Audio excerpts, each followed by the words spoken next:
Hello again, economics students. Let's look at another SAC question to further build your confidence for your first SAC. This one is going to be related to the supply area of microeconomics. So let's have a look at the question.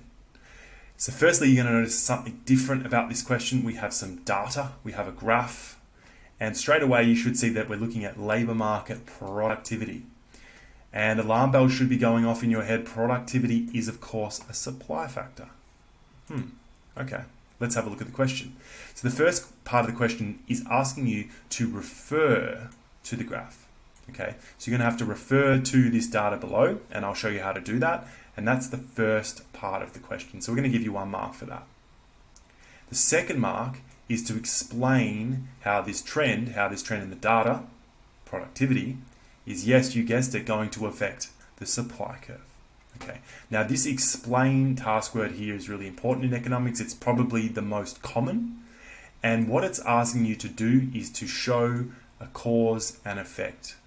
Okay, or to show the relationship, or probably more the link between a cause and its possible effects.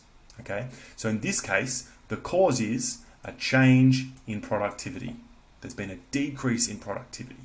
Okay, and it wants us, or the question wants you, to explain the effect on the supply curve. Okay, so the cause is a change in productivity and the effect on the supply curve. That's what this explain task word means, and of course we'll practice that. There's 3 marks on offer, so we're going to have again 1 for referring, 2 for the explain part. Okay, let's have a look. Let's break it down clearer. So correctly referring to the data. Now in this question it doesn't give you a time period, so we're going to look at the whole series, the whole chart.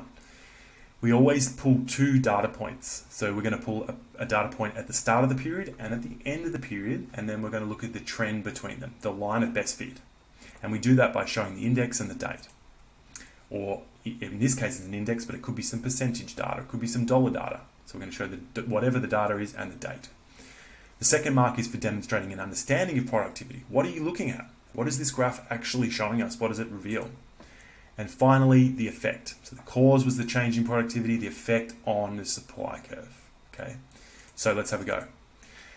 I start out by saying, as seen on the graph, labour productivity or labour market productivity has decreased. So I'm showing the trend from around 101.5 in 2016. So the data and the date, and that's our first point, the start of the trend, start of the series, or start of the graph, at 105 in 2018, which is the end of the graph. Okay, let's have a look at that on the graphs just so you know what I'm talking about. Again, you don't have to have a laser level eye here, but I'm just going to say this is the start of the data that we've got. I'm going to trace down here and see this is 2016, and it's about, it's about 101.5. I could actually say that it's above, I could say it's above 101.5. And then at the end of the series, or the graph that we've got here, it is 2018, and it looks like it's about above 100.5. Again, we don't have to be perfect, so that's enough. What we're going to do is draw a line of best fit and see that it's decreasing. Okay, so go back to our answer, and we are saying, yes, that the trend decreased, productivity decreased. What does that mean?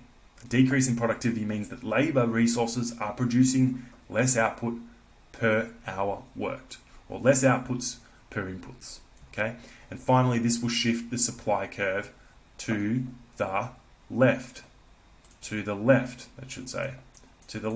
Sorry.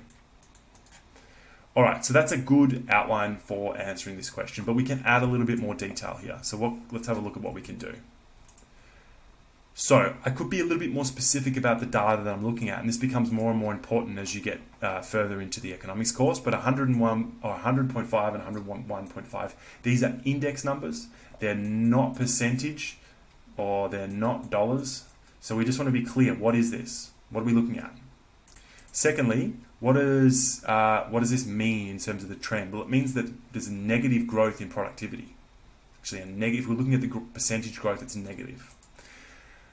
In terms of what productivity means and revealing some more information about that, we could give an example. So we could say, for example, workers at the milk factory are actually producing less litres of milk per hour. That's what it means to have a decrease or a negative productivity growth. Okay, And what does this do to the supply curve? Well, I fixed it there. It'll shift the supply curve to the left. Let's give some more information there. Businesses will be less willing and able to produce milk. All right. So that's a pretty comprehensive answer. Some of this stuff may be quite new to you. Don't freak out about the index and looking at the trend, because we'll practice that a lot. In fact, we'll practice all this stuff a lot. Hopefully that's a good start. Bye for now.